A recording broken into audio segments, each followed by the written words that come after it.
Hello my dear friends. मैं हूं अमन और आप सबका स्वागत है मेरे YouTube channel study with sense में। आज का जो हमारा टॉपिक है वो है असिस्टेड रिप्रोडक्टिव टेक्नोलॉजी। ये जो असिस्टेड रिप्रोडक्टिव टेक्नोलॉजी है ये पिछले कुछ टाइम से न्यूज़ में लगातार बनी हुई है। अब रिसेंट ही केरला हाई कोर्ट का भी एक डिसीजन आया है, तब भी ये टेक्नोलॉजी जो है ये न्यूज़ में निकल के आई है। तो इस वीडियो के थ्रू मैं कोशिश करूंगी कि असिस्टेड रिप्रोडक्टिव टेक्नोलॉजी होती क्या है ये आप लोगों को क्लियर हो, प्लस जो केरला हाई कोर्ट है उसका जो डिसीजन है वो क्या है, और इससे रिलेटेड अगर कोई लॉज बने हुए हैं तो वो क्या है। ठीक है, तो चलिए शुरू करते हैं अपना लेक्चर। रिप्रोडक्टिव टेक्नोलॉजी की डेफिनेशन की बात करें तो असिस्टेड रिप्रोडक्टिव टेक्नोलॉजी की डेफिनेशन होती है प्रेगनेंसी अटेन करना with the help of procedure such as in vitro fertilization, artificial insemination और सेरोगेसी। अगर दूसरे टर्म्स में बताऊं तो नेचुरल प्रोसीजर्स को छोड़ के, नेचुरल प्रोसीजर्स को छोड़ के किसी भी दूसरे प्रोसीजर से प्रेगनेंसी अटेन करना, that is known as artificial reproductive technology. अब आर्टिफिशियल रिप्रोडक्टिव टेक्नोलॉजी है, ये यूज क्यों की जाती है? ये mainly in case of infertility. हम एआरटी को, आर्टिफिशियल रिप्रोडक्टिव टेक्नोलॉजी को शॉर्ट फॉर्म में एआरटी भी बोला जाता है, एआरटी को हम यूज करते हैं इनफर्टिलिटी के केस में। अब infertility according to WHO, what is infertility? Infertility होती है इनएबिलिटी टू कंसीव आफ्टर 1 और मोर ईयर, मतलब एक या एक से ज्यादा साल अगर आप without any contraception you are unable to conceive, then that condition is known as infertility. और इनफर्टिलिटी के केस में जो ह्यूमन बींग्स है वो क्या करते हैं? असिस्टेड रिप्रोडक्टिव टेक्नोलॉजी का यूज करते हैं। तो चलिए अब वेरियस एआरटी टेक्निक्स हैं उनके बारे में थोड़ा क्लियरली पढ़ते हैं आगे। अब अगर हम बात करें types of assisted reproductive technology, तो वेरियस अलग अलग टाइप की असिस्टेड रिप्रोडक्टिव टेक्नोलॉजीज होती है। फर्स्ट होती है आईवीएफ। इसमें क्या होता है? मेल और फीमेल जो गैमेट्स होते हैं, गैमेट्स आपको पता होना चाहिए, मेल के केस में आप स्पर्म और फीमेल के केस में एग। ये जो मेल और फीमेल गैमेट्स हैं इनको हम पेट्री डिश में डाल के फर्टिलाइजेशन के लिए रख देते हैं। दूसरा क्या होता है? अगर फर्टिलाइजेशन हो जाती है, इन केस फर्टिलाइजेशन हो जाती है तो बनता क्या है?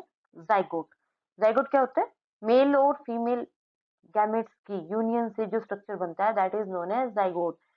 नेक्स्ट क्या होता है? Gamete intrafallopian transfer. इंट्राफेलोपियन क्या होता है? अगर हम फीमेल रिप्रोडक्टिव सिस्टम का थोड़ा सा स्ट्रक्चर क्लियरली देखें तो फीमेल जो रिप्रोडक्टिव सिस्टम है उसका स्ट्रक्चर जो है कुछ कुछ ऐसा होता है, दो I am not making in so much clearly, लेकिन कुछ कुछ ये जो स्ट्रक्चर है ये ऐसा होता है। यहाँ पे फिम्बरी लाइक स्ट्रक्चर्स होते हैं, दिस इज यूटेरस। अब जब नॉर्मल कंडीशंस में क्या होता है, यहाँ पे एग सिक्रीट होते हैं, ठीक है, एग विल बी हियर, और यहाँ से जो है वो स्पर्म यहाँ एग को रीच करता है और यहाँ पे जाके होती है फर्टिलाइजेशन, ठीक है। लेकिन जब नॉर्मल कंडीशंस एग्जिस्ट नहीं कर रही होती हैं तो हम क्या करते हैं, ये जो जाइगोट हमने आउट ऑफ बॉडी क्रिएट किया है, इस जाइगोट को हम यहाँ पे ट्रांसफर कर देते हैं। This is known as zygote intrafallopian transfer. Zygote को अगर हम ट्रांसफर कर रहे हैं, लेकिन अगर हम जाइगोट को ट्रांसफर नहीं कर रहे हैं, अगर फॉर केस की कोई फीमेल है वो एग प्रोड्यूस नहीं कर रही है, ठीक है, कोई मेल है, मतलब कपल में से जो मेल है वो स्पर्म प्रोड्यूस नहीं कर रहा है, तो इन दैट केस हम स्पर्म डोनर से स्पर्म लेंगे और एग डोनर से एग लेंगे, और वो जो एग और स्पर्म है ये क्या है? गैमेट्स हैं, और ये गैमेट्स हम क्या करेंगे? यहाँ पे फैलोपियन ट्यूब में ट्रांसफर करेंगे। अगर हम गैमेट ट्रांसफर कर रहे हैं तो then it is known as gamete intrafallopian transfer. अगर हम जाइगोट ट्रांसफर कर रहे हैं then it is known as zygote intrafallopian transfer. Next आता है इंट्रासाइटोप्लाज्मिक स्पर्म इंजेक्शन। ये जो टेक्निक है ये मेनली जो ओल्ड एज कपल्स होते हैं, ठीक है, ओल्ड एज कपल्स के केस में हम यूज करते हैं इंट्रासाइटोप्लाज्मिक स्पर्म इंजेक्शन। होता क्या है, यहाँ पे एग के अंदर एक सिंगल स्पर्म ही ट्रांसफर किया जाता है, सिंगल एग में एक स्पर्म ट्रांसफर किया जाता है, और इस केस में जो इंट्रासाइटोप्लाज्मिक स्पर्म इंजेक्शन है इसमें क्या होता है, मेनली जो मेल डोनर है ही विल बी इनफर्टाइल। इसी केस में अगर वो इनफर्टाइल है तभी हम यूज करते हैं इंट्रासाइटोप्लाज्मिक स्पर्म इंजेक्शन। नेक्स्ट है आपका आर्टिफिशियल इंसेमिनेशन। आर्टिफिशियल इंसेमिनेशन क्या होता है? जब हम अपनी अपनी मर्जी से जो फीमेल का सर्विक्स है, फीमेल सर्विक्स के अंदर जब हम स्पर्म का इंट्रोड्यूस करवाते हैं स्पर्म फीमेल सर्विक्स में विदाउट सेक्सुअल इंटरकोर्स, ठीक है, then it is known as artificial insemination. और आर्टिफिशियल इंसेमिनेशन ये अलग अलग टाइप के होते हैं। इंट्रायूटेराइन अगर हम यूटेरस के अंदर ट्रांसफर कर रहे हैं स्पर्म्स को, इंट्रा सर्वाइकल अगर हम सर्विक्स के अंदर, और इंट्रा ट्यूबनल अगर हम फेलोपियन ट्यूब में ट्रांसफर कर रहे हैं। ओके, तो आया आपको समझ में कि आईवीएफ, गिफ्ट, आईसीएसआई और आर्टिफिशियल इंसेमिनेशन क्या होते हैं? तो चलिए आगे पढ़ते हैं हम। अब ये जो टॉपिक है ये न्यूज में क्यों था? न्यूज में ये इसलिए था कि जो केरला हाईकोर्ट है उसके पास कुछ केसेस आए थे और उन केसेस में एआरटी से रिगार्डिंग एज लिमिट की जो वो है बात की हुई थी कि मेल के लिए जो वो एज है दैट शुड बी 55 इयर्स और फीमेल के लिए वो 50 इयर्स। यहाँ पे जो केरला हाईकोर्ट है उन्होंने क्या किया, इन केसेस को डिस्पोज ऑफ कर दिया। और केरला हाईकोर्ट ने इसमें कहा क्या? उन्होंने कहा कि family building is a personal choice, okay, और ये किसी भी कपल का फंडामेंटल राइट है। और अगर आप इस पे एक अपर एज लिमिट फिक्स कर रहे हो then it is a violation of fundamental right. Okay, अब अगर हम केरला हाईकोर्ट की जजमेंट के बाद ये देखें कि जो एआरटी एक्ट था उसमें कुछ प्रोविजंस थे, वो क्या थे? तो एआरटी एक्ट के थ्रू, क्योंकि ये एक रेगुलेशन एक्ट था, तो इसके थ्रू क्या हुआ कि national assisted reproductive technology and surrogacy board स्थापित किया गया। और इसका काम क्या था? ये इम्प्लीमेंटेशन क्या करवाता था? लॉ की, जो सैरोगेसी से रिगार्डिंग थे। ओके, तो सैरोगेसी से रिगार्डिंग लॉ को इम्प्लीमेंट कराने के लिए national assisted reproductive technology and surrogacy board स्थापित किया गया। दूसरा क्या था? ये रेगुलेट करता था और सुपरवाइज करता था एआरटी क्लिनिक्स को जहां पे एआरटी टेक्नोलॉजी की जाती थी। और असिस्टेड रिप्रोडक्टिव टेक्नोलॉजी के रिगार्डिंग जो बैंक्स थे, मतलब जहां पे ये सीमेन वगैरह स्टोर किए जाते हैं, एग स्टोरेज या सीमेन स्टोरेज की जाती है। और ये भी ध्यान में रखता था कि एआरटी का मिस यूज ना हो, सेफ और एथिकल यूज हो। ठीक है, तो ये कुछ लीगल प्रोविजंस थे जो एआरटी के इन दिनों काफी न्यूज में थे। अगर हम जाते जाते एआरटी सर्विसेज की अगर हम डेफिनेशन की बात करें तो एआरटी सर्विसेज क्या होती है? वो सभी टेक्निक, ऑल द टेक्निक्स जो कि यूज होती है to obtain a pregnancy by handling the sperm और द oocyte। ठीक है, all the techniques that seek to obtain a pregnancy by handling the sperm or the oocyte, these all the techniques they are included in ART services।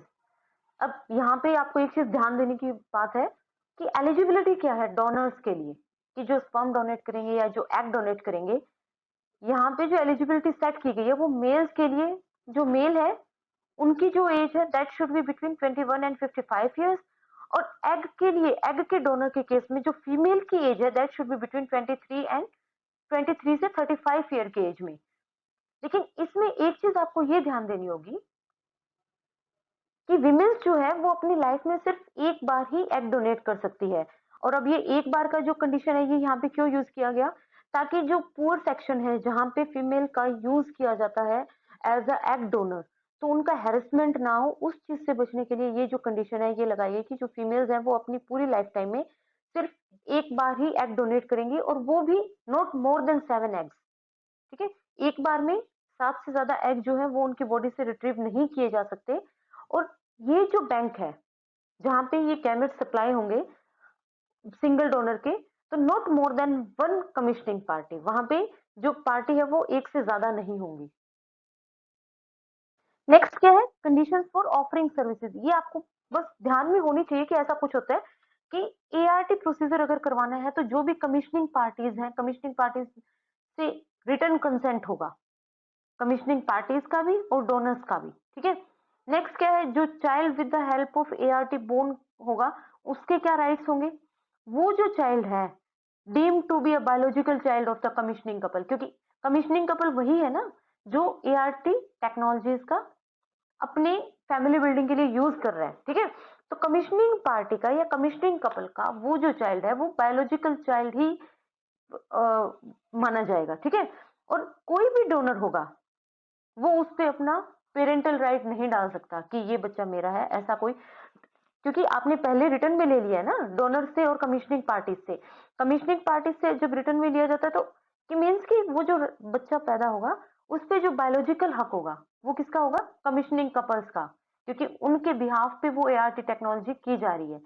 और जो donors use किए जा रहे हैं वो एज अ डोनर ही use किए जा रहे हैं, वो वहां पे उस बच्चे पे अपना पेरेंटल हक नहीं बता सकते कि ये बच्चा मेरा है। ओके, जो एआरटी एक्ट था इसमें कुछ शॉर्टकमिंग्स थी। शॉर्टकमिंग्स क्या थी कि इस एक्ट में अनमैरिड और होमोसेक्सुअल जो कपल्स थे उनको भी एक्सक्लूड कर दिया था कि वो एआरटी के थ्रू बच्चे नहीं ले सकते हैं। फॉर एग्जाम्पल कोई भी अनमैरिड मैन था, डाइवोर्स्ड मैन था, विडोड मैन था, इन सबको इन्होंने एक्सक्लूड कर दिया था। हेट्रोसेक्सुअल कपल्स को इन्होंने एक्सक्लूड कर दिया था। ट्रांस पर्सन को भी इन्होंने बोल दिया था कि आप एआरटी को अवेल नहीं कर सकते हो। और कहीं ना कहीं कह रहे हैं कि ये रेलेवेंट भी था क्योंकि सरोगेसी जो एक्ट है उसमें भी इन सबको इन्होंने एक्सक्लूड ही किया था। नेक्स्ट क्या था, रिप्रोडक्टिव चॉइसेस बहुत ज्यादा लिमिटेड कर दी थी, रिड्यूस कर दी थी कि सिर्फ वही couples those are infertile they can avail the ART. Okay, मतलब जो कपल इनफर्टाइल है वही एआरटी को अवेल कर सकते हैं। मीन्स कि अगर कोई कपल दो they are not infertile but वो अगर एआरटी को यूज करना चाहते हैं तो वो यहाँ पे यूज नहीं कर सकते थे। नेक्स्ट क्या था, अनरेगुलेटेड प्राइसेस, क्योंकि एआरटी क्लिनिक्स थे उनका हर एक के अपने एक उनके ऊपर कोई रेगुलेटरी अथॉरिटी नहीं था ना उनके प्राइसेस को रेगुलेट करने के लिए। तो इसके जो प्राइसेस थे वो हर जगह अलग अलग थे, उनकी कोई रेगुलेशंस नहीं थी। तो these are the shortcomings. अब नेक्स्ट हम देखेंगे लास्ट की इसके वे फॉरवर्ड क्या हो सकते हैं, मतलब हम कैसे इसको और बेटर कर सकते हैं और इसको कैसे यूज कर सकते हैं। हम यहाँ वे फॉरवर्ड की बात करें तो क्या है, मेनली मैंडेटरी काउंसलिंग होनी चाहिए थी और ये काउंसलिंग जो है ये इंडिपेंडेंट ऑर्गेनाइजेशंस के थ्रू होनी चाहिए, ठीक है। दूसरा क्या है, जितनी भी एआरटी बॉडीज हैं उन पे कुछ ना कुछ बाउंडेशंस होनी चाहिए, किसकी, सेंट्रल या स्टेट की, in the form of directions या रेगुलेशंस होनी चाहिए, ठीक है। जितनी भी कॉन्स्टिट्यूशनल और मेडिको लीगल कंसर्न्स हैं वो भी बहुत अच्छे से रिव्यू होने चाहिए ताकि जो मिलियंस ऑफ पर्संस है उनको अफेक्ट ना पड़े इन एआरटी की नेगेटिव थिंग्स का, ठीक है। So this is all about ART technology. News में क्यों था, होती क्या है, व्हाट इट इज, इससे रिगार्डिंग जो एक्ट्स है।